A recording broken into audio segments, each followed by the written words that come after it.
Welcome to another edition of Fully Booked Meets. Myself, Mace. Myself, French. And myself, Andrew. And we're joined today by a very special guest, goes by the name of Swift George. So we're just going to clap you in, Swift. Thanks for joining us. Thank you, guys. I just want to say thanks for joining us. I mean, one of the reasons that I kind of petitioned to the boys to get you on was because we're about to review a book called Dope Black Boy to Rich Black Man, which we release episodes essentially, or seasons on books we read. But whilst reading this book, it kind of reminded me of you and a story that you've kind of half told me when we've had brief meetups and conversations. And I wanted to get a bit of more of an in-depth version of your story, because the guy, Christopher Freeman, who stars in this book because it's based on a true story, but he had a kind of history or past where he was kind of a little bit in the streets. He'd done some time behind closed doors, came out and has made an absolute success of his life from a business sense. And I know, like, in discussion with yourself, you know, along with all of us, we've kind of, growing up, there's been times where we've kind of flickered on the kind of right and wrong side of society and done stuff, but we're all kind of a mindset and a kind of stage in life where we're trying to do positive things. And this book really, really resonated with me and your story. And I just wanted to kind of get you on to talk about your story and your mindset. So you can start. If you just give us a brief introduction to who Swift George is and what you're about. Wow. What I'm about right now? What you're about right now, but kind of where you've come from. Just a little bit of introduction, who you are. All right. I would say I'm an entrepreneur. I'm an entrepreneur. I think I've always been inspired by my grandfather. I'm from Ghana, we're Ghanaian. My grandfather was a chief in the province that we're from. He had 44 children, 7 wives, 301 grandchildren, and he was an entrepreneur in the 1950s in Africa. And he had hectares of cocoa farms, land, properties, etc. So I've always known, once I actually went to see him in person, I actually knew the DNA pool came from him. It was obvious. So my strength and everything I've kind of got within me, I know where it's come from. So it's always given me that belief to kind of know that there's nothing I can't achieve. So I'm laughing because I'm Ghanaian myself, so that's fine. I saw Mensa. So when you started saying that, I thought that it's not hilarious. I know it was nice to hear. So I don't know why. It made me feel good, but at the same time, it was funny because, well, I'm sure Mason and French picked up on it as well. All right, it's all good. In terms of, like, you're saying you kind of visited your grandfather. Was that at what point in your life? Have you always known? Did you kind of visit Ghana regularly as a child, or was it one particular point in life you went back, visited? He kind of told the story of kind of and his kind of hustleism and what he went through and how he supported the family, and that drove you with ambitions, or kind of. It's a very good question. So you see, when I was in primary school, basically we have our last day of primary school, but the reason it resonates and it's in my mind is because I remember the last day of primary school, I missed it because I had to go to Ghana for the first time that I could remember. So I was 11 years old, but I remember basically arriving in the village, and basically the whole village coming out from my mum, myself and my sister. And obviously my grandfather was chief then. So it was a lot. And he had all the gold and all the cloth and the stool. And then we went to visit the houses, went to visit the wife. So something that, as an 11-year-old being born in London, I'm seeing red dust and chickens, and do you know what I mean? I'm never going to forget it. And when they told me the story about him, with what I saw physically, I've never been able to forget it. So kind of everything I've gone through, I always go back to my grandfather and his strength. Okay. And so you've obviously flown or visited Ghana for the first time last day of primary school. You've come back, you've got this kind of almost newfound symbolism. You know kind of where you've come from, you know where you're going to get to, and you know that you're a powerful person. You have this empowerment which dates back to history via your bloodline, yeah? So without jumping too far ahead of the story, at that point you obviously knew you in your head you're destined for great things. Am I mistaken in saying that you're going to be great at some point based on what you... I would say that probably from 8 years old, I was starting up businesses like mini car washes and going to car boot sales and trying to sell my games and computers at home. But when I went to Ghana at 11, it merged everything together to know that what I'm doing is actually business. Do you know what I mean? I never knew it was entrepreneurship, but I knew it was business. I knew I was born to make money. Okay, cool. And then moving on, because I know that kind of, you do have a kind of past, and I don't know how much that you want to touch on, but where, like, you know, maybe that hustleism, that ambition, that drive kind of filtered on kind of the wrong side of what is UK law or kind of the law. So do you want to, I don't know if you want to touch on that a bit. Yeah, I don't mind, but I think it's crazy because it's like a build up when I think about it. So I remember going to secondary school, and I remember I went to school in Fulham anyway, and there's another school called St. Mark's, and St. Mark's was like a very bad school at the time, and that school got closed down. But everybody that was from St. Mark's was from probably Shepherd's Bush, a little bit of Ladbroke Grove. You had a bit of Harrow Road, Mozart in there. You might have had a bit of Junction in there. So when they came to our school, it was just total mayhem. But I kind of knew everyone anyway. But I think at that age, it was like 14, 15. And if you kind of remember the history of West London, it was always Rolex robberies. It was always Rolex robberies. So it's kind of that kind of circle. It wasn't actually me, to be honest with you, but that kind of circle, we were the first to kind of be doing, because I remember 96 when we were 16 and they put up the cameras on Oxford Street. That was because of my associates. There were no cameras before the Shepherd's Bush, the Ladbroke Grove, the Acton lot was ripping kettles every day. There was no cameras there. Yeah. So the point I'm trying to make is at age 14, I think it's merging when I was starting to get into crime. Okay, gotcha. And I think it, once again, is a product of my environment. You know what they put us in these, it's like, when the Ghanaians come into London, we're going to head for certain areas. It's not normally West London, it might be South. There's more Ghanaians there. West London's more Jamaicans, Grenadians, etc. So kind of where you head to, you're already kind of entrapped once you get there. The mindset's already entrapped. Whatever's going down is going down, and you become a product of your environment, which I didn't understand at the time. So anyway, age 14, they joined our school, and I think it was Pox. It was Pox then. Everybody was smoking Pox. I must have been shot in a bit of green.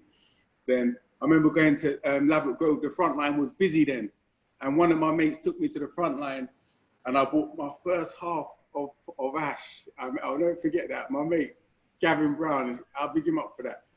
He took me to the front line and we met the guy. And I remember going home back on the bus, it was bus 295. And basically, I didn't know anything about this thing. I've never smoked in my life, ever, to this day, which is when the judge buried me, one of the reasons he buried me. Okay. But anyway, so we get home and it's like 4:30. I remember when I get home, I've got to do my chores. Hoovering, typical Ghanaian thing. Hoovering, clean toilets, etc., etc. I've got to do all that, but I've got to cut this ash before my mum gets in. And you know when you're cutting ash, it makes that smell, but I never knew that.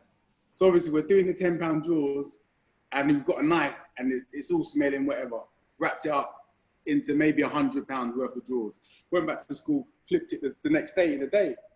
And just kept on going back to the front line by myself on the bus and just flipping. So I think that's kind of how I started to actually see, I ain't got to wait for mummy's pocket money no more. I ain't got to wait for a tenner a week. I could actually go and buy, it was silly things, going to buy a tracksuit and trainers back then. It was silly. Do you know what I mean? You want brand spanking new tracksuits and whatever. So I think, yeah, that was my little taster. But then I had everybody around me, age 15, ripping kettles. Do you know what I mean? And like ripping kettles, maybe 2-3 a day. And you're talking, we're 15, 16, and people's ripping like 3 to 10 grand kettles a day. Do you know what I mean? And it's like, I'm the good one, kind of, because I'm not into that. I'm just about intelligence. I'm thinking that thing that makes sense to me. Yeah. I ain't ripping a kettle and running out of breath. I'm not doing that.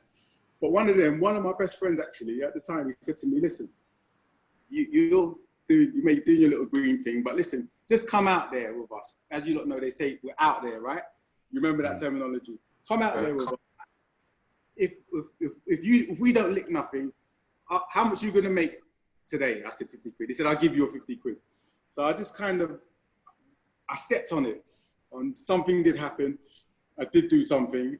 And there was a guy, clapped him. My job was basically to wrap him up. My mate took his kettle. And the run that we had to do, I nearly threw up after the run. We got away, etc. But after that run, I said to myself, this is what you lot got to do to make money. And I said, I'm never going to steal again. You know what I'm saying? So I would say that's my warming up still. Warming up to crime. And then it's the bad boy era. So 95, 96, it is, everybody's on this bad boy thing. Everybody wants to be a bad boy. Do you know what I mean? It's rude boys, bad boys. Everybody's got knives just like now. And I think there was an incident basically where my best friend at the time, it's so silly when you think about it, but there was an issue with his girlfriend at school basically. And three of us went to the school. We went to move to the guy. We never knew one of us had a knife and started stabbing. Do you know what I mean? And before we knew, it was just bloodshed. So it's like, we're on a wounding to intent case at age 14, 15, man. And obviously, because we never knew he had a knife, when it's got to court and everything, he just said, listen, he just took the rap basically, and he said, there's nothing to do with you two, I'll own up. And he got 3 years, but he was 15, 16 and he got 3 years. Do you know what I mean? So that's warming up. I'll wait for the next question, but that's warming up. Okay. Now I was going to ask a bit more specific, like in terms of, I know you kind of skimmed over it, but what area are you from? Like, where did you grow up? Shepherd's Bush. Shepherd's Bush, Laverick Grove. Shepherd's Bush, but I was a lot in Laverick Grove, so I had a lot of influence from Laverick Grove. Because I had a lot of associates there. So the olders influenced me from Laverick Grove, but I lived in Shepherd's Bush. So there was like a clique of us, like 25 of us. And the olders was from Laverick Grove, and they were more armed robbers. And the Bush lot was more licking kettles and diamond rings and drug dealers. That was kind of how it went. Yeah. No, I remember I was under that age group, like seeing all of them not doing it, coming back to their ends. Got the kettle. Yeah. When you doing it, let's see, these are our elders, let's see you doing these things. So it's crazy. Like, oh shit, this is what we gotta be doing. So like, exactly. we're trying to imitate the elders, trying to go for eats and trying to looking for a eat somewhere, going out to Oxford Street, and like literally, exactly. We're hearing what you lot are doing, and we're literally doing the same thing still. So it's funny actually hearing it from you from an older perspective. Yeah. So that's that, man. It's just what it is, isn't it? Mm-hmm. But so, is there another question, or do you want me to continue what I'm saying? If you're kind of rolling nicely chronologically, so you can continue. You are. Tell a very good story. All right, cool. So now, obviously, we've done the ash thing, and then the kettles are going, and then there's a mad stabbing, and then my best friend goes to this is he goes to jail. He gets 3 years for the stabbing. But so I'm on road now, probably 16, 17 now. Go to college. Didn't do too well in GCSEs. Was too much fighting in school, doing foolishness. But went to college to study business. So I was still trying to study business, always doing business plans and stuff. And I had somebody around me who was like an older, probably about 10 years older than me. Somebody that I kind of looked up to, I would say, in Shepherd's Bush. I'm in my office and there's a time, so it's going to go off every 15 minutes. No worries. 1 minute. Sorry, guys. Yeah? No, this one. Cool. I've literally got to move for the lights to go back on. All right, no worries. So anyway, yeah, obviously the same old story. He's got all the jewelry. He's got the nice cars. He's got on, and I'm just thinking to myself, but how's he doing it? We're kind of close, isn't it? He's got me as like a little younger. So I'm in his house, big TV on the screen, Averex jackets, so much clothes and trainers, stuff that it's not important now. But when you're 16, 17, it's important. I was still making little money from green and stuff, but I wasn't doing nothing intricate. So I'm seeing this guy's phone, yeah, blowing up. And this is like 97, blowing up, yeah? I'm talking, obviously it's a hotline, but I've never heard anything like it. And I'm seeing him come back with pinkies, like pinkies. So it's not registering to me because I'm thinking it's not small notes. What are you doing what kind of money are you getting in one shout to be able to bring back pinkies? So anyway, one thing led to another. And when his phone's ringing, now he's saying, gee, can you go and meet that person? So before you know, I'm doing shots for him, but he's kind of witting me a bit. I love him, but he's witting me a bit because he's giving me Chinese. He's saying, let's have a Chinese. That's my pay. Do you know what I'm saying? But I'm already making little green money anyway. And my mind's too sharp for that. So obviously I want to know more. What's behind these things in silver wrapping and whatever. Do you know what I mean? So before I know it, you're showing me how to chop up work, basically. Do you know what I mean? So that's that part of the story. Cool. So that's that part of the story. Yes. So I had a question, but this actually goes back to what you said about your granddad, just kind of changing the subject ever so slightly. What did he tell you about strength that resonated with you so much and that you remember to this day? Wow, that's crazy, you know. Okay, nobody actually said anything to me. It's just knowing that my grandfather is a chief and my grandfather has 7 wives. Like, normal people don't have 7 wives. I don't meet chiefs every day. I saw the strength in him. When I saw him, I saw strength. You can see a strength in a man. So I'm thinking, who is this man to be able to have 7 wives, 44 children, and for them to be holding an umbrella everywhere he goes? I've never seen that, unless it was Michael Jackson with an umbrella. You don't see those things in England. So common sense told me this guy's special. Do you know what I'm saying?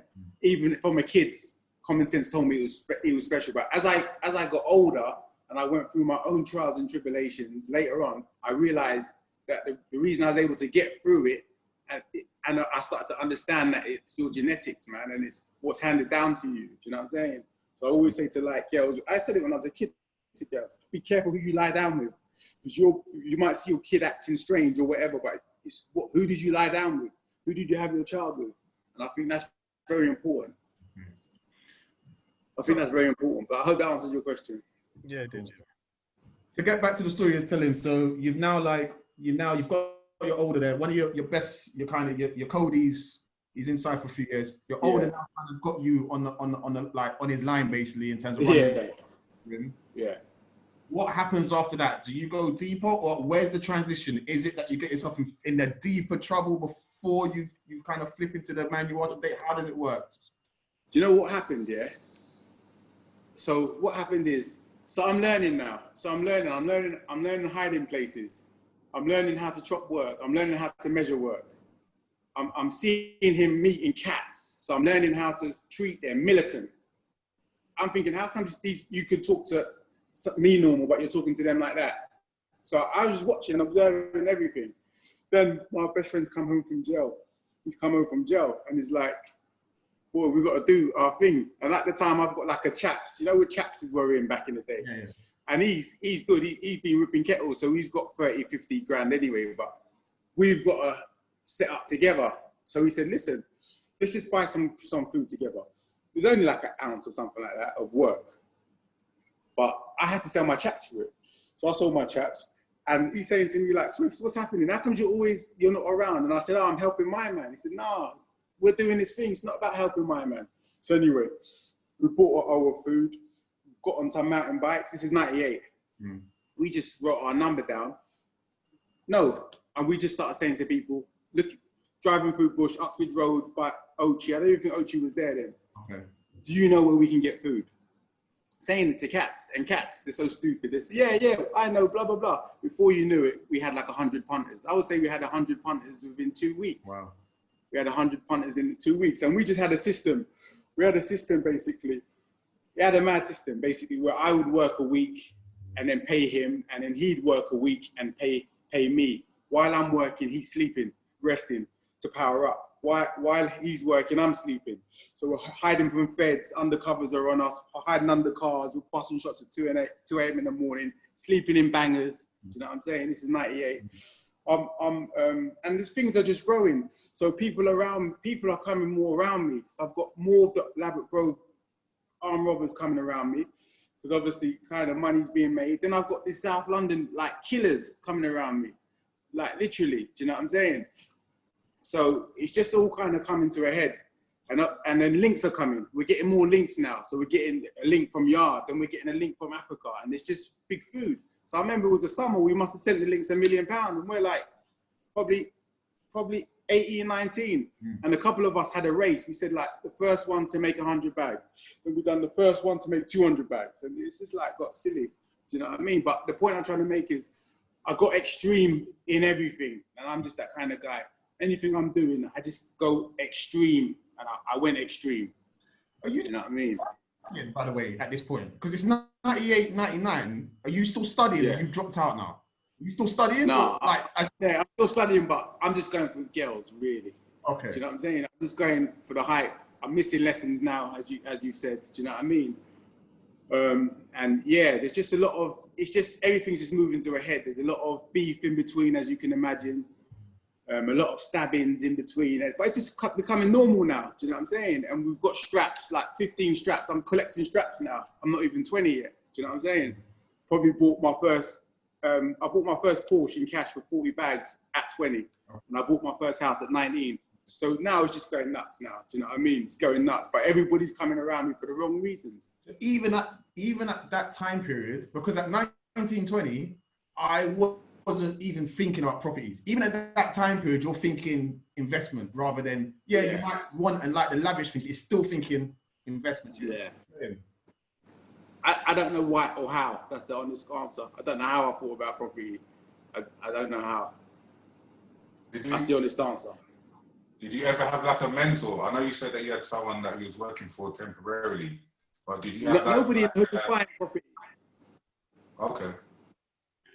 Everybody was just buying cars, right? And girls and shants and clothes. Nobody was buying property, to be honest with you. So I don't know. I don't know if it's where I saw my granddad own 5 properties back home. So I don't know if it was in my subconscious. I don't know. Do you have siblings, Swift? Yeah, I've got brothers and sisters, but they're all stepbrothers and sisters through marriage.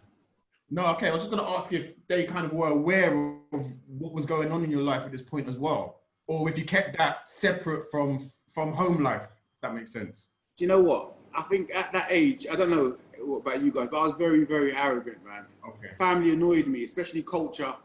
It annoyed me. I just thought our people were too slow. Everything was too slow. The greeting, it used to wind me up. I just wanted to make dough. Do you know what I'm saying? So I switched off totally. Do you know what I mean? Apart from my mum, I switched off totally. They didn't know what I was doing. They just knew that I was on a mission. Do you know what I mean? And I had no time for anything. Cool. Nothing family orientated at all. I never knew about family until I finished my bird, to be honest with you. Okay. Do you know what I mean? My missus taught me about family. Family, I used to hate kids. I hated kids. Do you know what I mean? Yeah. I've got 3 now. So you just touched No, I was going to say, when you was out and about on the road, was you also doing lifestyle in terms of going out at night as well, popping champs and doing tables and all that? Yeah, we was doing that. That's kind of standard though, right? Yeah, no, of course. But I don't know, because you come from because you even mentioned having a property, you obviously think different to a lot of your peers at the time. So it might have been a case of, I wasn't going out, I was chilling, I was doing X, Y, Z. That's why I asked. It's a good question, bro. Do you know it's a good question? I'll tell you why it's a good question, because it comes down to culture. And one could argue now, West Indians are more about having fun, innit? Africans are more about the book. Do you understand? So because I'm in a clique and everybody's West Indian, do you know what I mean? We're having fun, we're balling, it's shants, it's nuts. Yeah. Everybody's got to bring like a couple bags and then we're going out. We're not doing it about it, and it's just silly. Do you know what I mean? But I just think maybe the book side from somewhere brought the business side to me that my group wasn't bringing. That's the only thing that makes sense to me. Cool. Mm-hmm. At this point, even though, I mean, you're busy, you're on a mission to get money, you're out, you're stunting. What, at this point in your life, were books part of your life at all? Did you read any books? Not at all. I hated reading books. Okay. Hated reading books. Hated kids and hated books. Hated family. Okay. And you touched on until you made reference to the fact that you done a bird, basically. You want to touch on that? So we're getting to the bird now. So yeah, it's funny I'm smiling because I was very, very bitter. I'll tell you guys. I'll be honest, I was very, very bitter. I was 21. Yeah. Everything came to a head. I had like probably 18 charges. Do you know what I'm saying? It's the first time I got 13 years. So I'm in the Old Bailey getting 13 years. Like, it didn't make no sense to me. Do you know what I mean? Yeah. And I was like the first one from our era to get a big bird. Yeah. Do you know what I'm saying? And it's like, I went and then I just crashed down. I remember getting my bird and just, because remember, I'm in Wandsworth now. And because obviously our circle's well known, was living like a king, basically, do you know what I mean? And just to come back to Wandsworth with that sentence, everyone's doing 12 weeks, 3 months, 6 months. To have 13 years on your door, I heard people laughing, do you know what I'm saying? I heard people laughing like, oh my God, you've got a 13. And remember, that's the time when everything's about road and the hype. It was heart-wrenching. That's all I can say to you, man. Yeah. Because I had another case. I don't want to go too deep into that, but that's about the people around me. So they're trying to give me life on top of 13. Do you know what I mean? So I think, yeah, that's when I started reading the Bible. I was reading Psalms. That's what I was reading. I was reading Psalms and I was meaning it. Do you know what I'm saying? I think that's when, that's what you could call started reading. Obviously, I've done deeper reading in terms of business books at a later stage. Yeah. But yeah, that's what I would say I started actually reading for the first time. Yeah.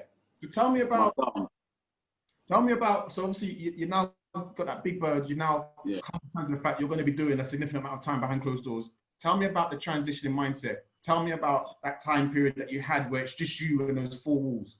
Just tell me. It's a deep question. It's funny because I'm laughing now, but it weren't fun. Do you know what, yeah? Well, I think when I was that kid, I was we've all been there, so arrogant, yeah? And so cold, yeah? I'm a kid making like 30, 40 a month, man, at 19. I've got property, do you know what I'm saying? So I'm fucking arrogant. I've got chicks, and I remember because when the feds had me under surveillance, they put a camera and they would do like I see free mail and they put different chicks and I could see it's like, it was silly, do you know what I mean? But I kind of went down with a lot of people. So about 15 of us went down, but I went down with the group of armed robbers. And what happened is basically one of them was on the run. And like a fool, he asked for my help and I helped him. He was a brother, so I helped him. And he basically stayed at my house. I let him drive my Porsche. It didn't mean nothing to me, silly. And they followed him back to the house. But he was like on big moves, like Brinks Mac, £2 million robbery moves. So they got 300 years together. So it was all gone together, basically.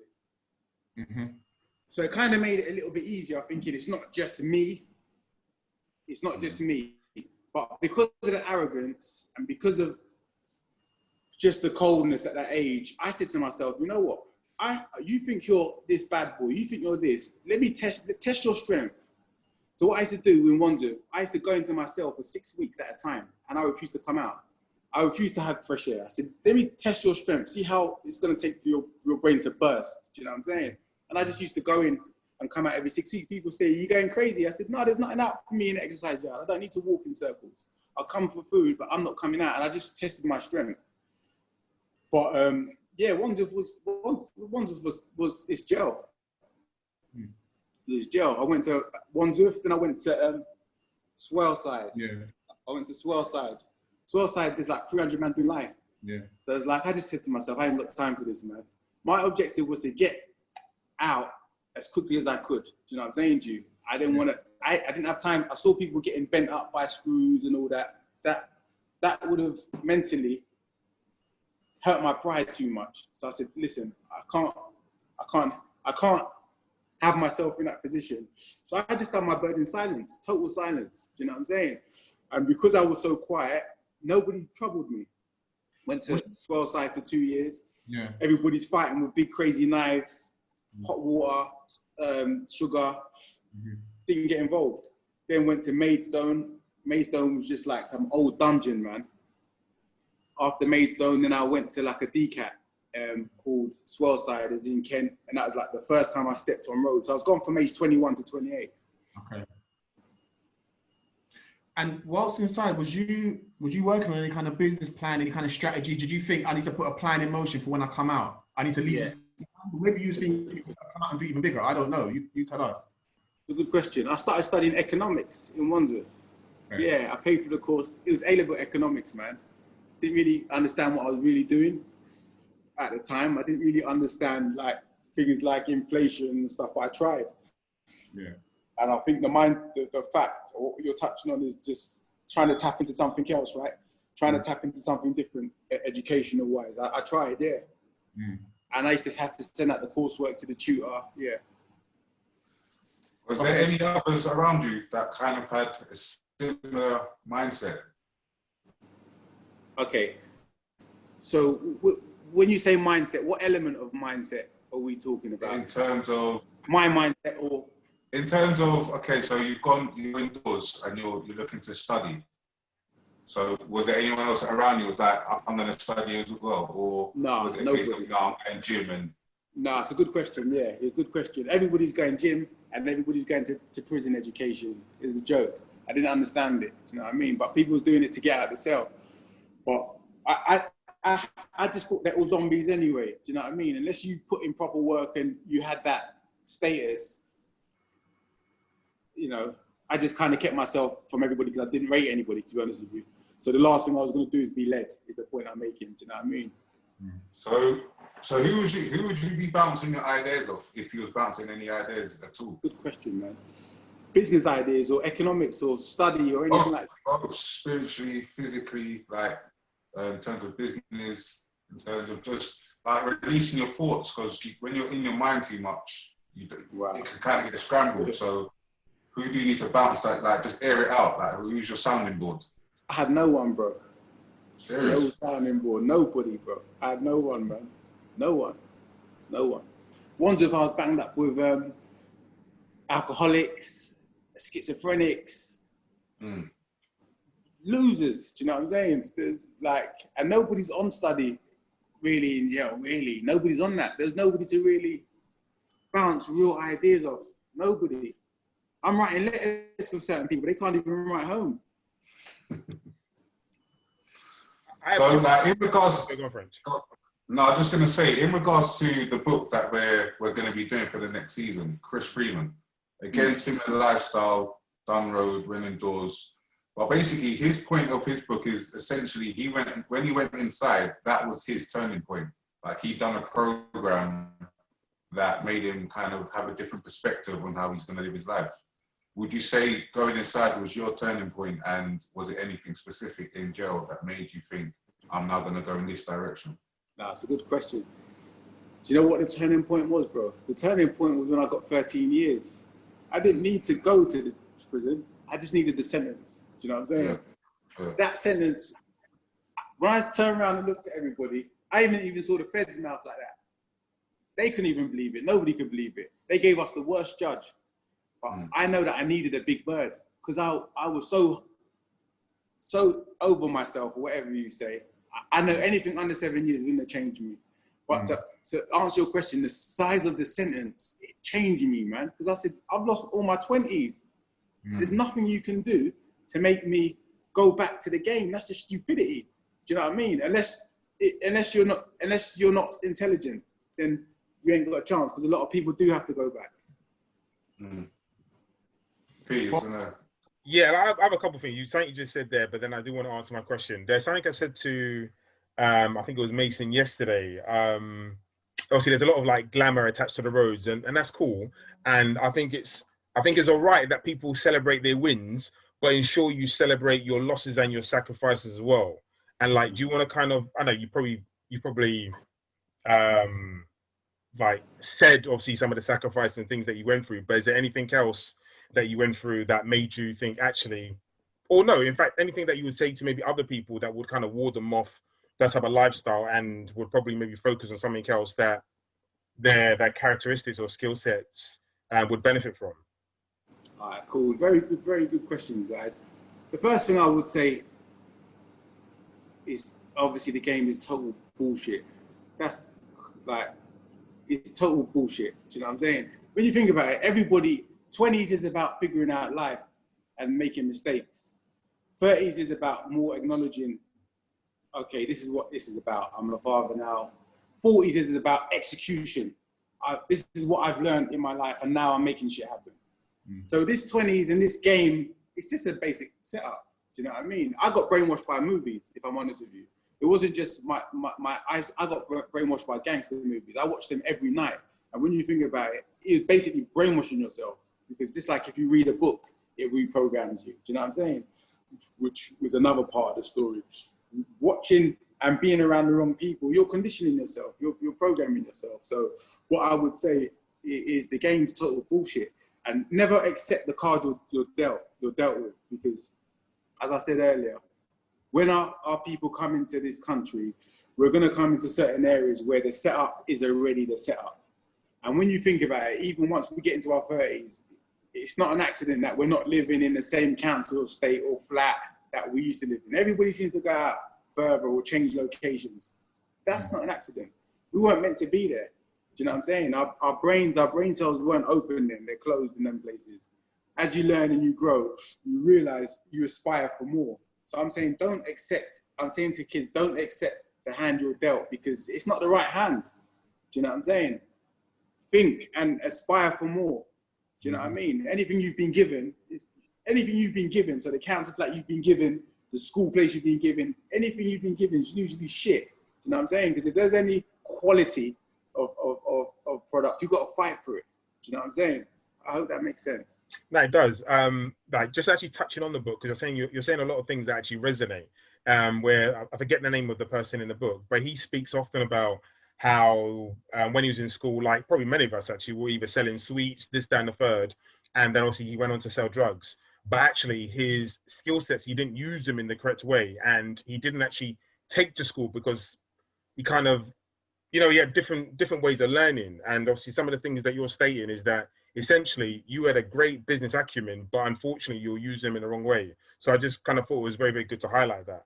But there's something that you said maybe a couple of times, which I keep thinking about myself, as to, you mentioned your grandfather and strength, and then you mentioned obviously family, and that you didn't necessarily enjoy being around family. But what made that so important? What's made that so important now?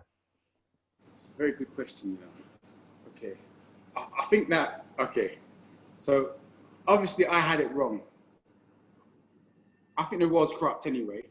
So, because I just think that the system's saying that we shouldn't do certain things, but the system does it itself. That's a whole different argument. But in terms of family, I just thought at the time that they had it wrong. I thought doing 3 cleaning jobs, and my mum had to do 3 jobs all her life. I just thought it was the wrong model. So I just had apart from my mum, obviously, I had no time for anybody who I thought was playing the game wrong. Do you know what I mean? Getting up at 5 a.m., getting the bus, everything our parents have had to do. I had no time for it. So that's what switched me off from family, because I thought you're doing the wrong thing. Obviously now with maturity, I realize that it's not just about money and success. It's about being a good human being to begin with. You know what I mean? Don't mean because this person's not got money, then they might have wisdom in other ways. They might be a good father. Do you know what I'm saying? So see the good in everybody, not because they're not on my agenda. Do you understand? So That's what's made me slow down and say, you know what? Nah, this is important. Family is important. And obviously having my kids, because I was in open conditions. So I was actually, it's mad, because I was in open conditions. I was actually working in the sports world. And every night we got to clean the shop. And I had to go back to the cell because I'm in open prison now. And everybody's saying like, right, how come these guys going back and not cleaning the shop? They never knew that I was in jail. But the point I'm making is I had my kids. I had my daughters when I was in open conditions. And then I had to get a license to go to the hospital to cut the cord and then go back to my cell. But obviously seeing those things, and it just opened my eyes in a different level, man. Having to have your kids under those circumstances, man. And because I was going through so much at the time, finishing my sentence, and they wouldn't let me out. So they wouldn't give me no parole. They said, nah, you've been inside all this time and you have been the perfect prisoner. We've never heard of that. How come you ain't got no fight? You ain't done this. They refused to let me out. They said, you're playing a game. They said, this is what these kind of psychopaths do. They said, these Hannibal Lecter guys, they perfectly behaved. They said, nah, they're not having it. They said, you're not going home. So obviously that hurt me. Do you know what I mean? I'm like, rah, I behaved myself so I could go home. Now you're telling me I can't go home because I've been behaved. It's messed with me. So obviously when I've had my daughter now, obviously that energy and that love just gave me strength, man. And it made me appreciate family. And your mum, you mentioned your mum. So like, yeah. We've all had like, I don't want to talk on behalf of everybody, but we've all had people close to us either go inside, etc., etc. And I'm speaking maybe from experience. And you mentioned your mum. Did you ever? I'm sure you did, but I mean, if you could speak on it, did you ever see the difference, let's say, in your mum, and like how did that make you feel in being the person who was actually doing the bird? You know what? These are good questions, man. This might be the universe talking to us or the spirit. Because my mum, I actually got my mum arrested when I got arrested. It was terrible. I was so ashamed. I had so much shame. I couldn't see my mum for 6 months. I was so ashamed. I couldn't accept a phone call. I couldn't see her. I was ashamed that I had my mum put in a police car after all what she's done. Because obviously they just targeted all of my addresses. So it was, it was a hard time, man. You know, you could put your mum through that. Do you know what I mean? As somebody who's totally honest and broke her back. Do you know what I mean? It was crazy, man. It was crazy. I had shame. I couldn't face her. And what's like, my question is like, you speak, okay, so you've got this business acumen and you've gone on to do very, very well for yourself. And again, obviously through experience and knowing people, when you're in jail, like you plan and prepare, this is what I want to do, etc., etc. How difficult was that transition, or in seeing actually the difference between what you're thinking and the actual practicality of the task ahead? Because you actually in a place, so you're in a place now which you've done extremely well for yourself, but I want to know the differences, because sometimes I've had this conversation with several different people where I'm saying, yo, this dude is not listening to me. I'm telling him what he's thinking is completely different to what is the reality of the situation. Then I might be talking to someone who's been in your shoes and was saying, unfortunately, that person's not going to listen to what you say, and they're going to have to come out and they're going to have to see this for themselves. So for an individual like yourself who's been inside and has come out and has been very successful, what is that transition like? Wow. See, it's another interesting part, because my one is weird, man. I had no real plan. When I kind of came home. But because I was working, it's mad.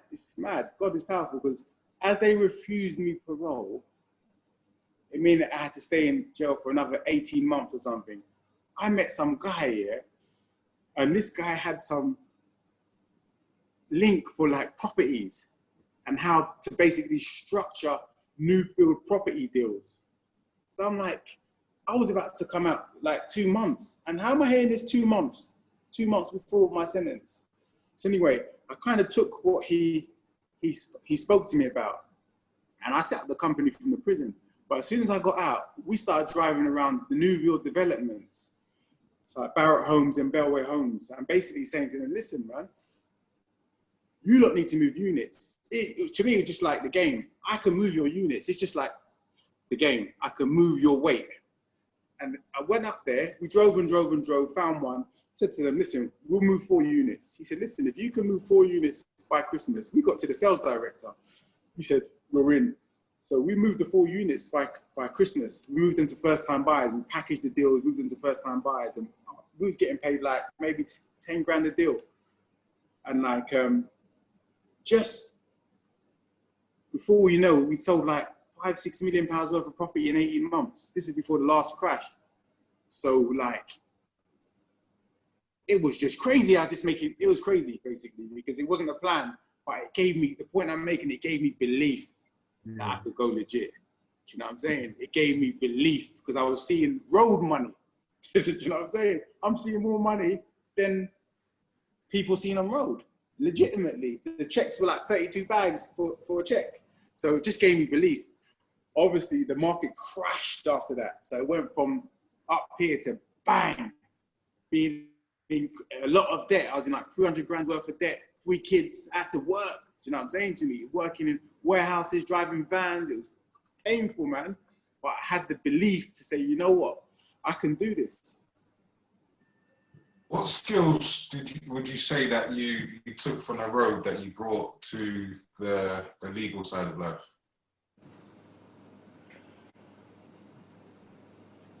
It's a good question, man. You're the silent assassin, man.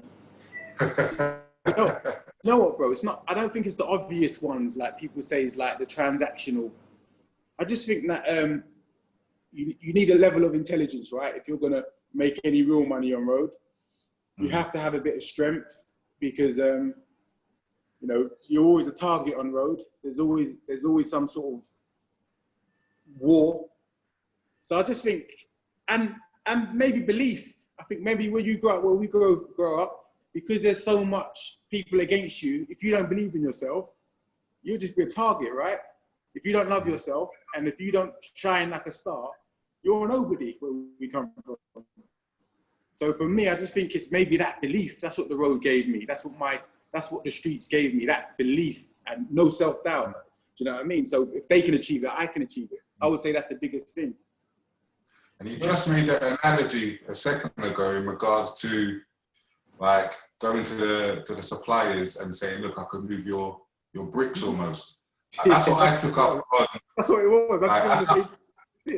Yeah, no, but that's exactly how, like, in regards to like me and my business partner, we've got a business and we just equate it to the lines almost. Okay, this is the pebble line, this is the brick line, and we're gonna have it like residential, commercial, and this is just how it's just a natural thing to just equate it to one to the other. Do you know what I mean? It's very.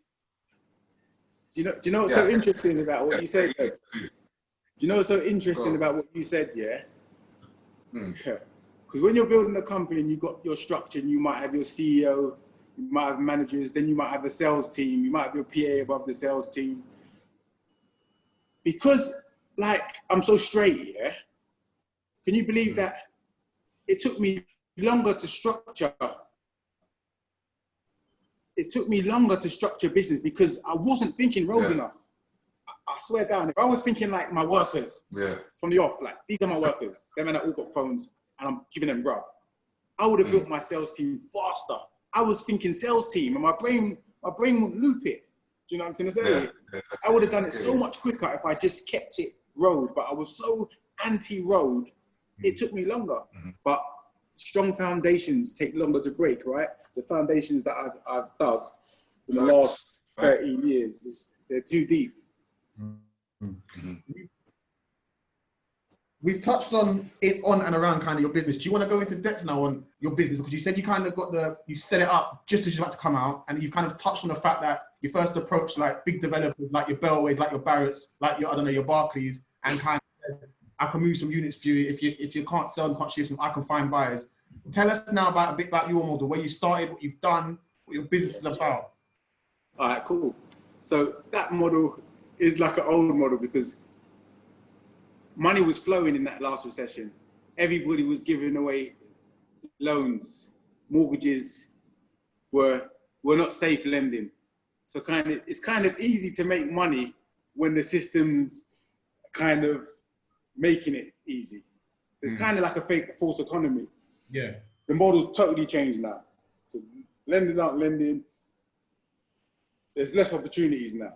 Yeah, bigger deposit required, all that kind of stuff. Yes. Yeah. So I kind of had to go back to the beginning, really, because I lost everything. Do you know what I mean? I'm like 300 bags in debt. I'm working in warehouses. Do you know what I mean? I'm walking. I ain't got no career. I'm walking. Do you know what I mean? That's the reality. I have to feed my kids. Now as well. Exactly. You've got family support. I've got family now, bro.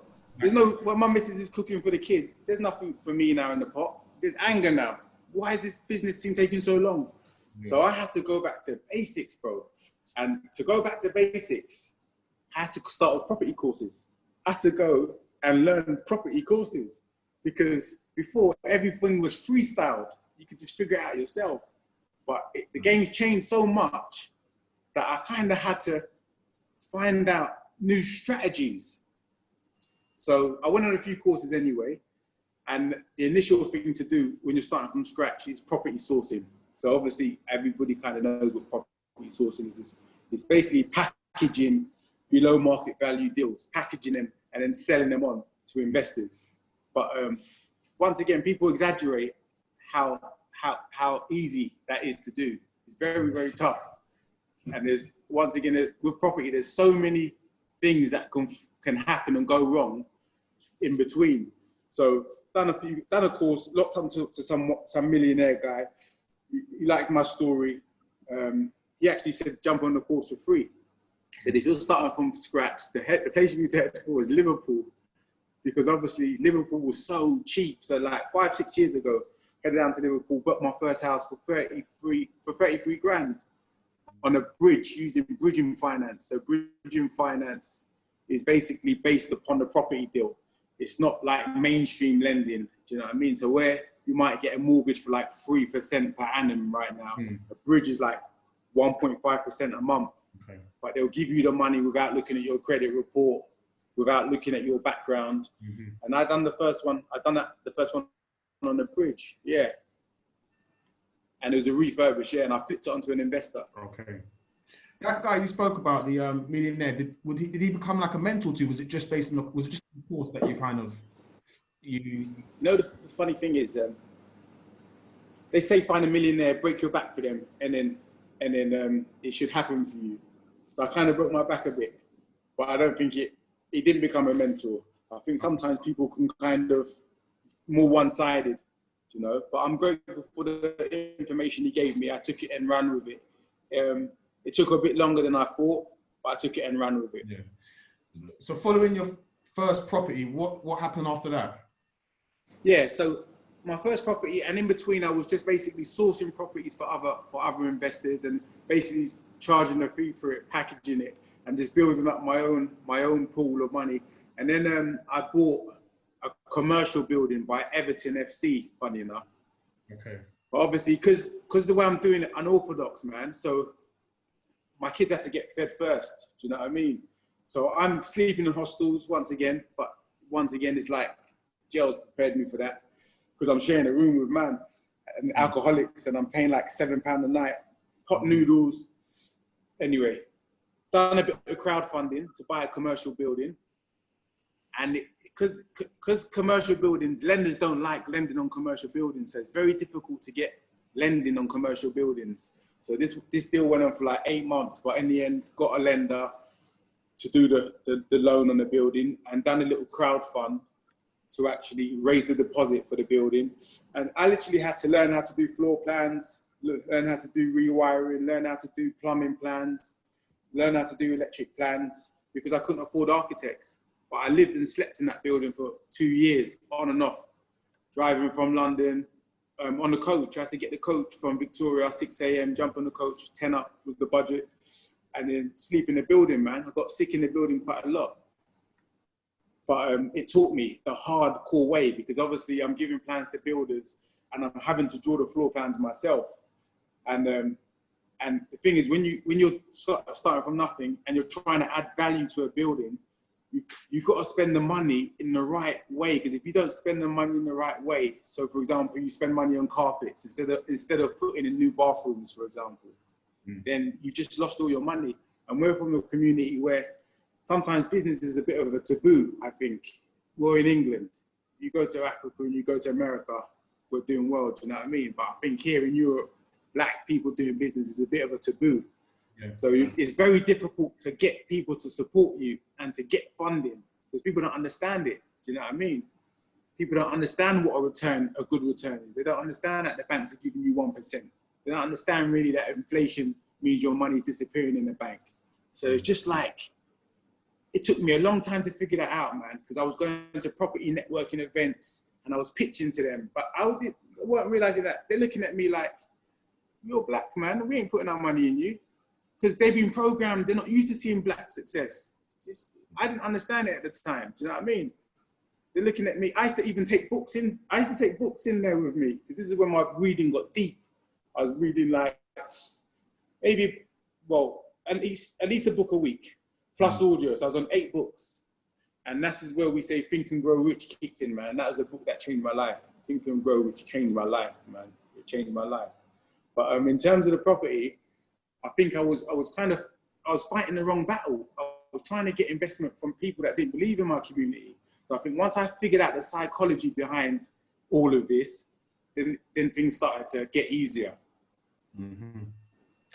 Sorry, how long did that take? Because it's funny you say that. I'm listening to, I forget the name of the book, but it's the guy who founded Netflix, and he was essentially saying the same thing. So I was literally just finishing it probably about an hour or two before this interview now, and he was saying that, I don't know where or why he found himself in this situation, but essentially he had to go up to and ask people for money. I'm talking about just for breakfast, so whether it's to get breakfast and things of that nature, and it made him understand the psychology behind actually asking people to borrow money, because he went on to talk about OPM and crowdfunding to actually get his Netflix idea off the ground. So I think it's really interesting. So how long did that process of learning to ask people for money and the psychology, as you mentioned, how long did that take? Bro, I would say it took 2 to 3 years. And once again, the trauma, it made me say, you know what? I don't even want to ask. So I kind of done it the hard way. So, because I just thought, white people are not going to give me money. I figured that out. They weren't. But then what I did learn is that where people say, oh, you know, you've heard silly things like, oh, don't trust the black man, don't trust your own people. No, it's not that. Once people know you're a guru and you're a master of what you do, people get behind you. Your friends and family will get behind you first, and then your community will get behind you. Do you know what I mean? So I'll say it's not the pitching, it's becoming a master at what you do. Do you know what I mean? Once you become a master of what you do and people know, yeah, you're that property guy, then your people will get behind you. And that's what happened with me. But I think it took so long for them to get behind me, I kind of had to figure it out alone. So I was basically sourcing and building up capital and doing it the hard way. So I didn't raise the finance that maybe a white guy would have raised. Do you know what I mean? But then it put me in a position where I'm at solicitors and I'm completing buildings and stuff. And the solicitors are saying to me, oh, where's the other investors? And I'm like, he said, is it just you? And the solicitor's like 7 years old. And this is like even probably 18 months ago. And that's kind of when the penny dropped, that you own total 100% shares in everything that you do. And you've kind of got to this far doing it. And that's an amazing achievement. Do you know what I mean? You look at all these companies, they don't own anything. You've heard stories in history about entrepreneurs and Henry Ford and this one and that one, and even Elon Musk, where he was taken off his board at PayPal. They get, you know what I mean? Because he had to sell so much shares. So to have the information and knowledge that I do and be able to do what I do, owning 100%, it's an achievement. Sorry, actually, I don't know if I got my wires crossed. Sorry, Mason, I'll let you go in just a moment. I was going to touch on your qualifications as to your A-levels and whether you actually did complete them. But what I did want to say was, you mentioned so French. I don't even remember when we went to the podcast and festival the first time. And I think we were in Five Guys. And we were having a conversation. I was saying, you know how difficult it must be for that homeless guy, just in general, for homeless people to come up to people and ask for money. The level of bravery and confidence they must have must be incredible. Obviously, which I'm obviously attributing to yourself as well, as to being able to go up to people and ask lenders, or you say your people, for money. So who did you mean by your people? I know you say you got 100% as to your company now, but who were you asking for money at that time? And you mentioned your people as well. Do you want to elaborate on that? But yeah, when I say, okay, so I would say when I'm saying people, I mean black people. Yeah, I know. I do want to say that. What I learned is through the psychology is that they say people will invest in you that look like you. Yeah. I learned that through reading. I don't know what book it was, but I learned that people psychologically invest in people that look like them. So there's no point in me going to an Asian guy, or they'll invest in me when everybody else has. But initially, it's going to be people that feel your pain and can relate to you. So it's friends and family, brothers, sisters, and I cut off all my street associates because I could have done it a lot easier, but it weren't worth it for me. So I didn't even have that many associates to ask. So it's basically friends and family. And then investors come to you because it's law of attraction, right? If you're doing it, you'll attract people. So I attracted people into my reality that wanted to invest in property, and they invested in what I was doing. Mm-hmm. Sorry, and it was the qualification. So how important, depending on who you talk to, sometimes people feel the qualifications you're doing in jail are either a waste of time because they feel they won't get employed or won't be able to use those qualifications when they get out, or I don't know, you might feel it's a springboard to do what you've done. What are your thoughts, or what do you say on that? I don't know. All I know, for me, I know I could never get a good job because of my charges. I just knew it was impossible. So that gave me the determination to know that I had to make it happen. So I do think the system is slightly rigged, as we all know, in the fact that there's not going to be opportunities for many who've been to prison. You know, for you to kind of make it off the bottom of the food chain, legitimately is near on impossible, bro. I'll be honest with you. Unless you've got the right support network, it's very, very tough. It's very, very tough. Do you know what I mean? And that's why I think DNA and genetics is important, man, because when you know your strength, that's why when I go back to my father, my grandfather, I knew I can do it. But maybe if I wasn't able to revert back to that, I might have given up. Yeah. I knew I couldn't give up. I knew my DNA is too strong. Love that. Love that. Sorry, that is exactly what I was going to say next. Because I keep mentioning what your granddad said and keep mentioning about your family. I've said it twice now because what you just said there is exactly how I feel. With what I now know, it's not even possible for me to fail in what I believe is my destiny. So I don't take in what other people say. So when obviously taking what people say and understand sometimes people are not intentionally trying to be negative or trying to critique you or put you off. In fact, some people will. But from what I know and the stories I know, it's just not possible. And that's just the way I feel. So I wanted to just hear that from yourself, and you said it. Yes.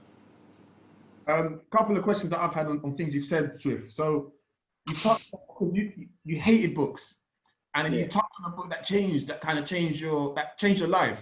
Think and Grow Rich. At what point, who introduced you to books or the power of reading and knowledge, or was it yourself? And B, what books have really had a major impact on your life and your way of thinking? It's a good question, bro, man. Okay, so now, it's a good question. So I'll go back a bit to when the last recession happened, and I was at a low stage, man. Obviously, I got too much debt. Kids are young.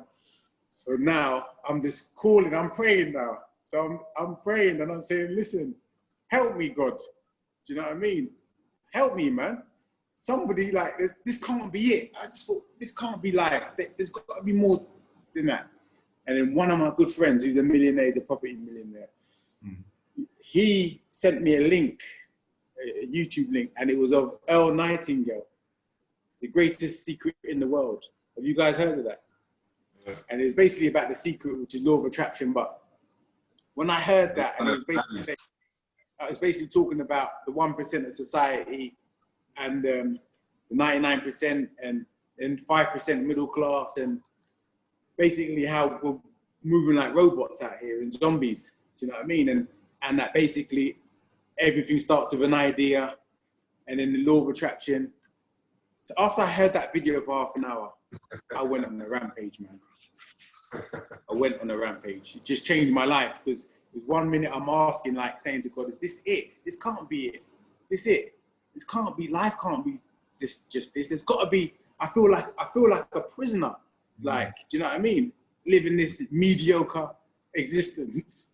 Do you know what I mean? This can't be it. And then I realized that we can take control of our mind. Think and Grow Rich taught me that I can take control of my mind.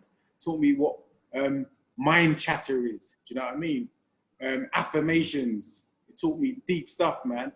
Earl Nightingale taught me that we had like 80,000 thoughts a day. So if you've got 80,000 thoughts a day and you've got to focus on something, how are you going to organize those 80,000 thoughts into being productive, positive thoughts, instead of thoughts of negativity, of debt, of liability that you're going to attract and that's going to melt you?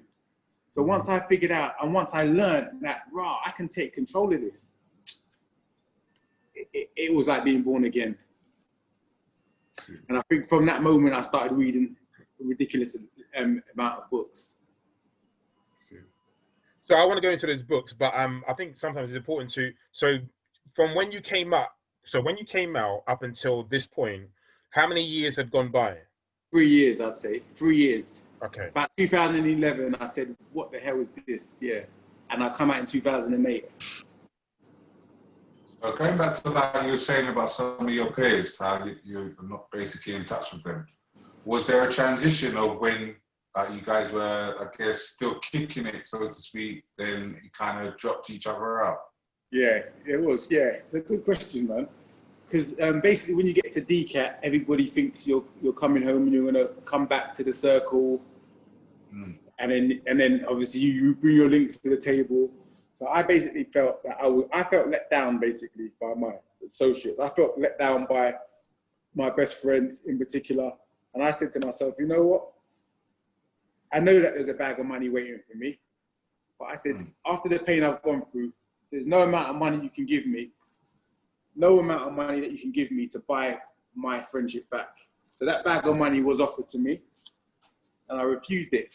And I think the moment I refused it, he knew that there's no point being around me because I don't really forget easy. Mm-hmm. And that was my ticket out the hood. Because it's blood money, basically. You take the money, you think it's money, 150 grand or whatever it is, you take it, you're expected to bring stuff to the table. Do you know what I mean? And I didn't want to go back into that, because it's just not worth it.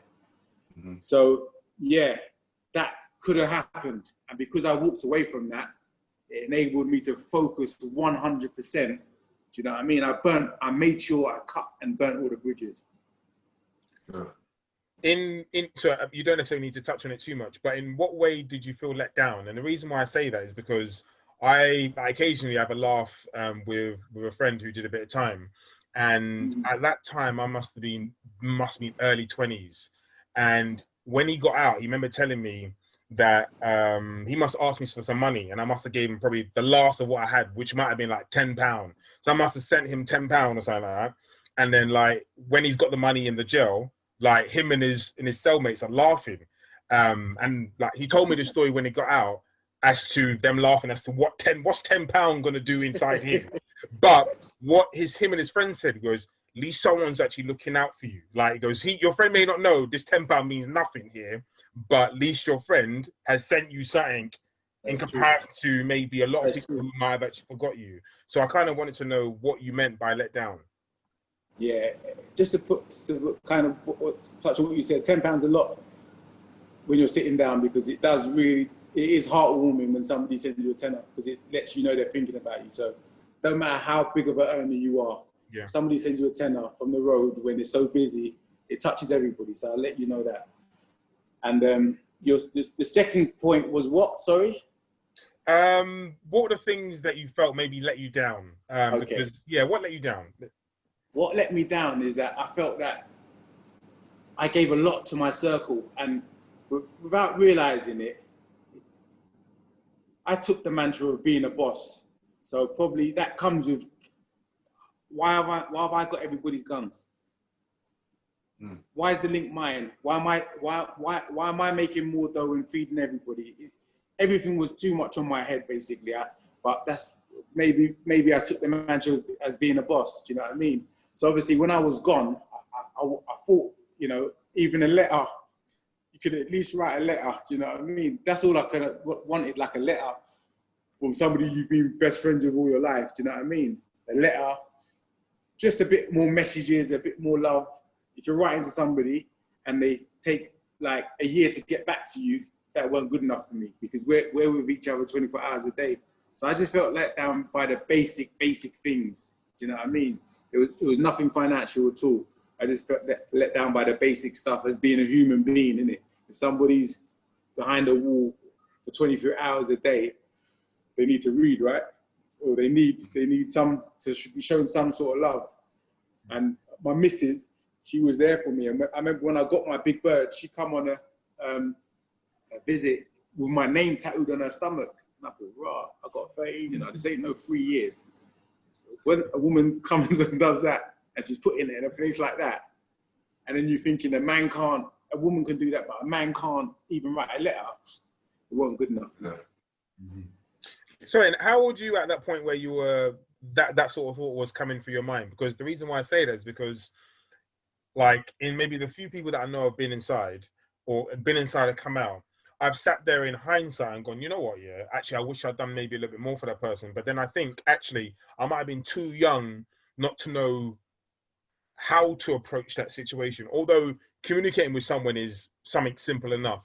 But in me being so busy with my life, which felt important at the time, I don't know if you understand where I'm coming from, but it just, I don't know, do you have maybe different thoughts on it as to how old you were and they were at the time?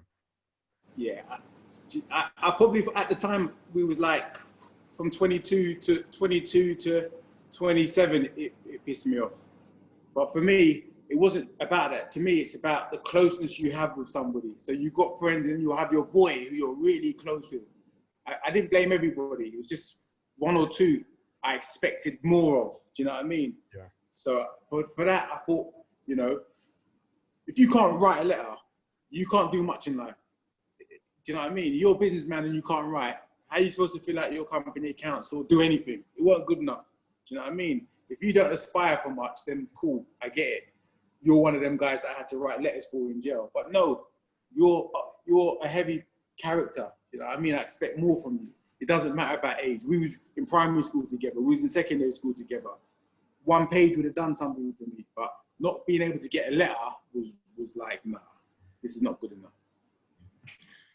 So at the moment, you're currently sitting, I think you said your office, right? Yeah. So tell us a bit about your business now. Like you're in your office, you got your own office. Tell me about what's going on. Tell me about, Yes. We each went on your, we went on your website. We found a few things on there. You offer like property courses and stuff like that. Tell us a bit about your business now and how you the stage you're at now. All right, cool. So Corona's everyone had to kind of go back to the business model and change things. So obviously we were doing the seminars and courses before. At the minute, what I'm doing is, so the high street's changing because obviously the internet, and what the government's done is they brought out a lot of legislation to basically make it easier to develop commercial buildings. Okay. And I said to you, I've done the commercial building previously, so I've got a lot of experience in commercial buildings, but because the high street's changing and changing and changing, during COVID, the government brought out more legislation, so you don't even need planning permission to change offices into apartments.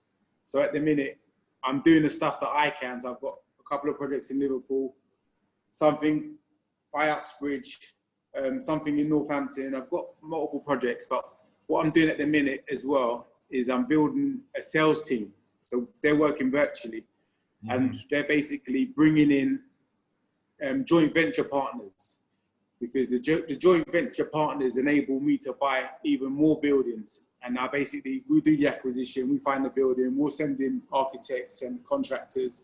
And then what happens is we'll find 70% of the funding for the building. The joint venture partner has to bring in the 30% deposit and the conversion costs. And then it's a 50-50 profit split. So to answer your question, I'm converting commercial buildings and I'm scaling up now with JV partners.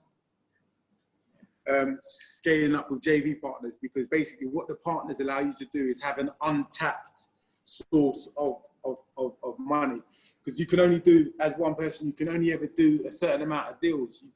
You can't do more than, do you know what I mean? So even if I've got something in Uxbridge, that one's like 750. The GDV on that's like a conversion, not a conversion, it's a refurbishment. GDV is 1.2 mil. So that means that's a bit of lending. The one in Northampton's only 150 grand. That building's 150 grand. GDV on that's like 500-600. The Liverpool ones, I'm buying those buildings for like 50 grand each. GDV is like 150, but you can run out of money quick. Yeah. So without the partners, you're losing deals. And because of the journey that I've taken, I can find deals like in 30 seconds. It's ridiculous. And when you can't take the deal yourself, it is painful. So yeah, I hope that explains. If I haven't made anything clear, then I will. Sorry, Mason, I know you work in the industry, so you might obviously you will have a bit more knowledge than myself. There's something you said there that was quite interesting, Swift. In that, did you say you're the sales team which go and find JVs or? Yeah, go and find JVs. Yeah. So I found it interesting because obviously you were the individual who was going out there before looking for the investment, but now you also have a sales team. Yes. Okay, that's cool. It's not just JVs though. We was doing new build developments, and what you'll find is because of the recession, a lot of people's deposits, there's less buyers in the market right now.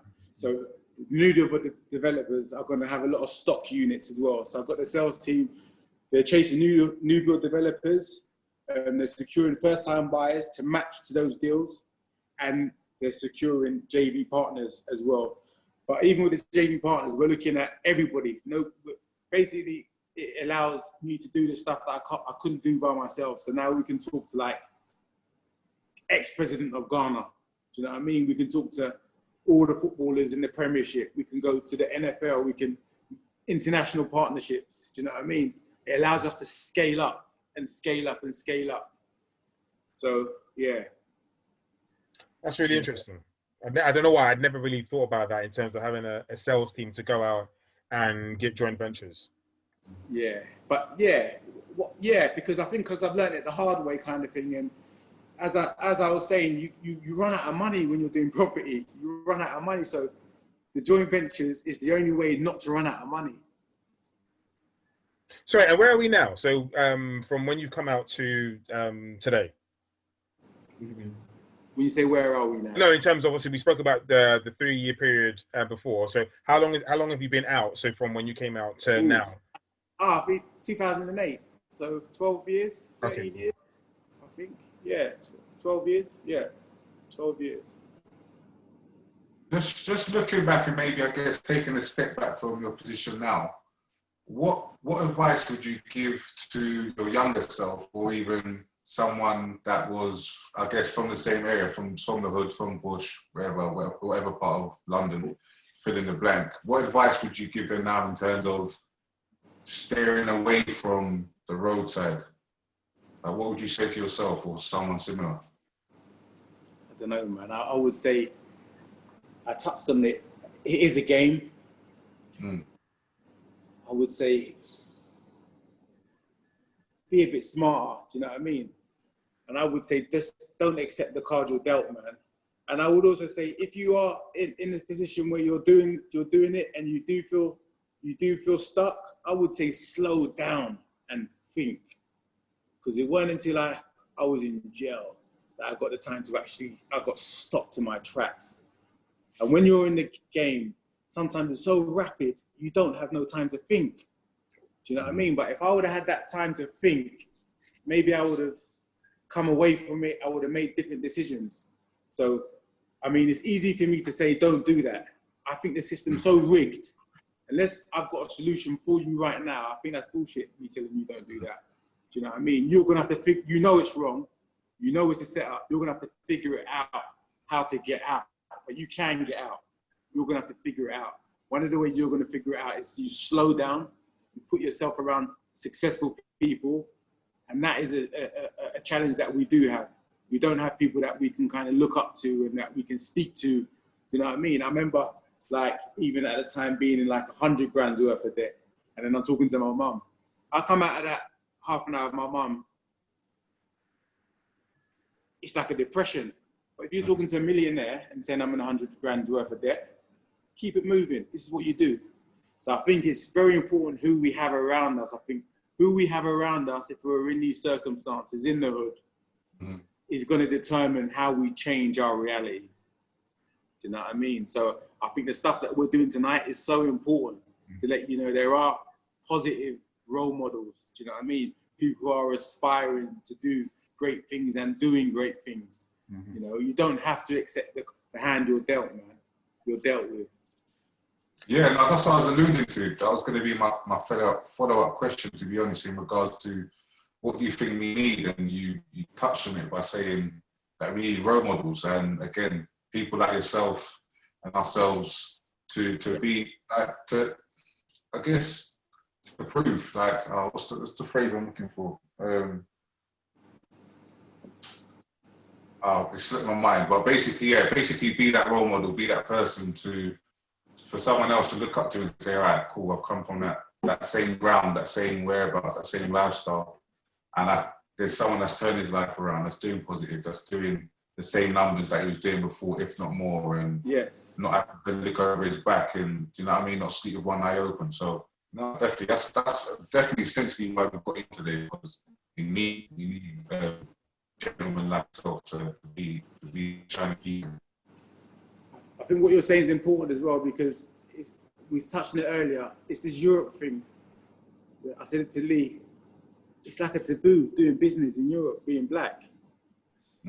But when we go abroad and go to America and go to Africa, everyone's doing business at high levels, in offices, in companies. But in England, it's like if you're not rapping or if you're not doing the obvious like football, it's like there's not enough entrepreneurs. it's like I had to look to America.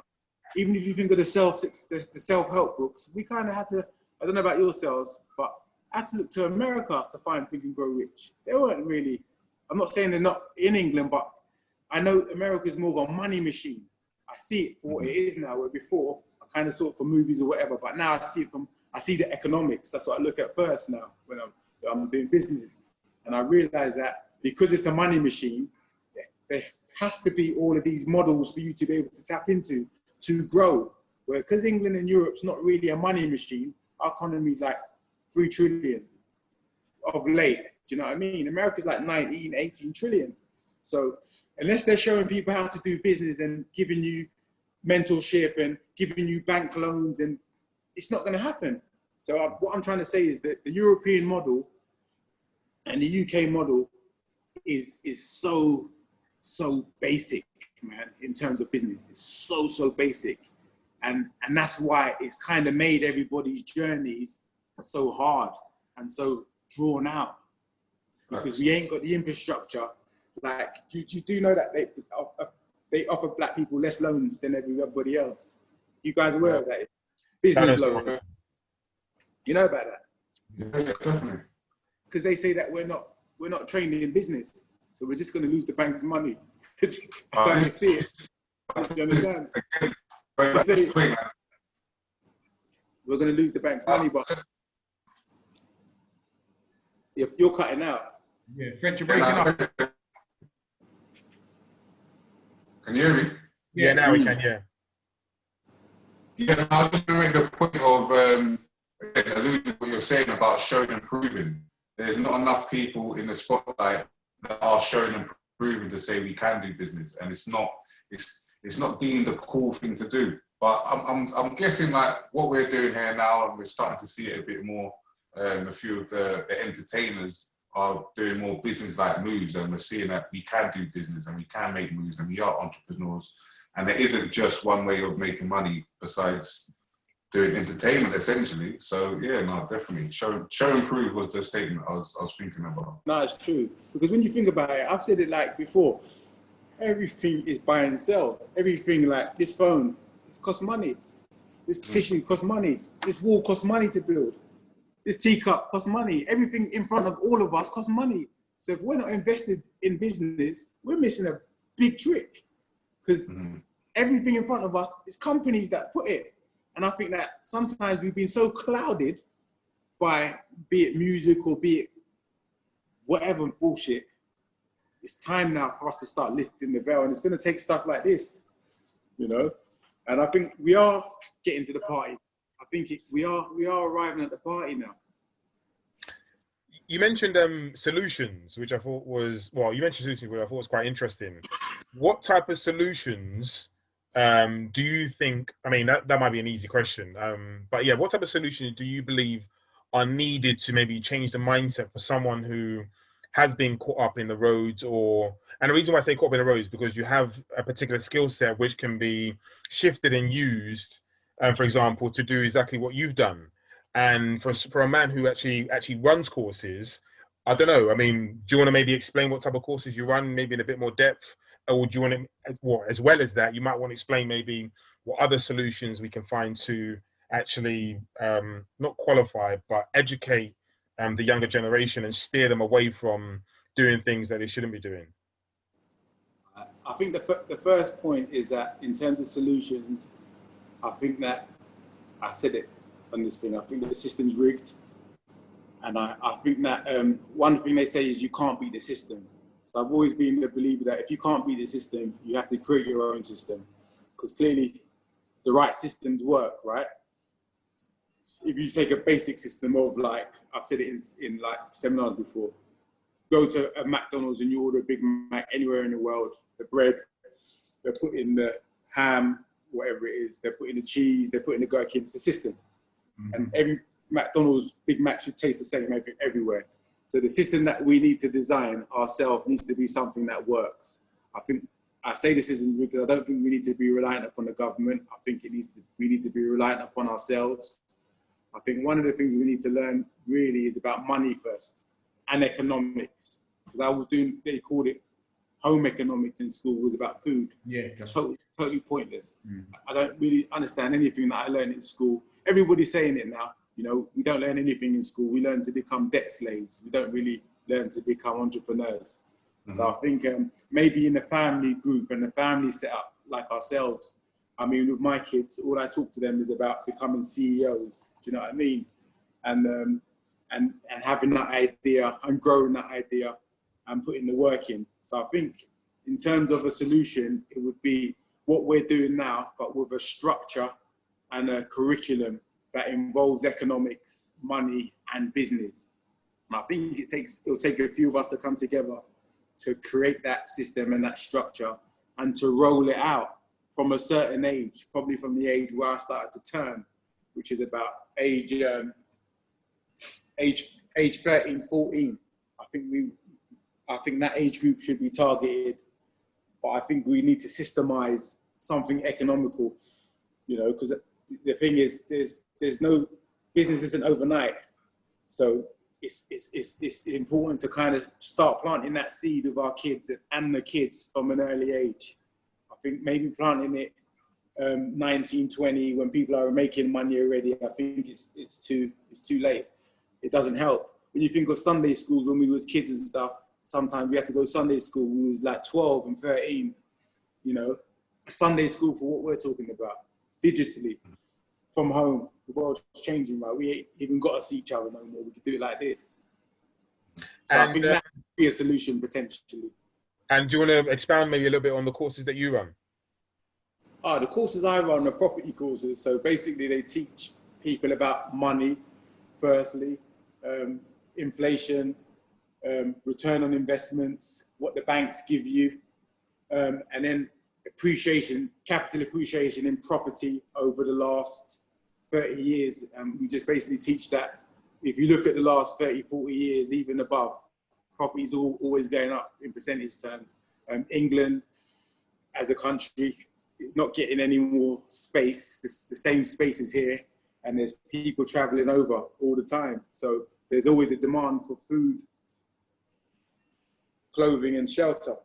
So just touching base on what we do, but the course is actually selling a product. It's selling investment properties, which I've kind of come away from during COVID. So yeah. And are these the courses that you put together yourself? I put it together over a big period of years. Yeah, I put the courses together. Yeah. And how long? So I know, Mason, you got a question. And how long do these courses last for? They're seminars, so they last about an hour. I think Lee came to one a few years ago, right? Yeah, they came to one a few years ago. But that one was more when I was working with investors and doing property sourcing. I don't do all that now, but the information and the knowledge is there. It's just obviously because of COVID, we've had to change business models and stuff.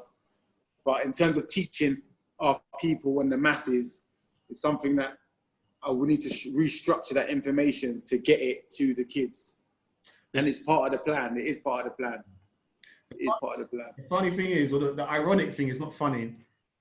When I came to your seminar, I came with 2 other people. Yeah. And those 2 people have since invested in Liverpool. Oh, wow. Yeah, they've since gone to Liverpool themselves. Not just Liverpool, they've invested in other places, but particularly Liverpool, they've bought individually and together in Liverpool. That's amazing. That's amazing. Yeah. Because of the seminar. From the seminar, that's what planted the seed. That's amazing. No, that's amazing. Yeah. You know, Matt, it's crazy because even Liverpool now, all them houses were so cheap back then, but now the prices have doubled. Like, you go to a viewing in Liverpool now, we've got people that do the viewings for us. There could be 10 people at one viewing. It's ridiculous. It's ridiculous. Mm-hmm. Did you guys Everybody knows it's a hotspot. Yeah. Did you guys have more questions? No, I don't have any questions. I think you've been very insightful. No, I did. French? Yeah, no, I'm good with questions. We can do dope or trash at the end and call it a wrap. But other than that, no, we don't. I'm good with questions. We've been on it for an hour and a half, right? I think so. Yeah. Good, man. I'll let French introduce it, but there is a mini, like 1 minute game we like to play with our guest, Smith. It's called Dope or Trash, and it's based on book titles. French? What's it called? Dope or trash. So essentially, I'm gonna, like, you know the phrase "don't judge a book by a cover." Okay. We're basically gonna be judging a book by the name of the title, and you've got to say dope or trash based strictly on the name. Okay. Alright, so I'll start with dope. So if you think it's dope, then say dope. If you think it's trash, then say trash. Yeah. So Of Mice and Men. Trash. Georgia Nelly, right? Yeah. Natives. Natives. Yeah. Dope. The Way of the Superior Man. Dope. Animal Farm. Trash. 1984. Who? 1984. Trash. Rich Dad, Poor Dad. Dope. Shoe Dog. Dope. The Alchemist. Dope. That's my favorite book. All right. Dope. That's dope. The Richest Man in Babylon. That's one of my favorites too. That's dope. And the last one, The Book of Swift George. That's dope, man. Funny guy. Swift, Yeah, that's it. before we head off, Swift, just for the listeners, the viewers, do you want to give out any social details, your website address, so people can kind of, if they want to hit you up and get a bit more information or kind of use you for investment purposes? You want to just give out your socials or Yeah, socials is Swift George 1 on the Instagram. That's all I've got. Swift George 1 on Instagram, and the company's newneighbors.com. So NU-neighbors.com. Newneighbors.com. Swift George 1 on Instagram. You can connect, man. You can connect. I'm trying to ramp up this stuff now. All that side, I'm on it. Wicked.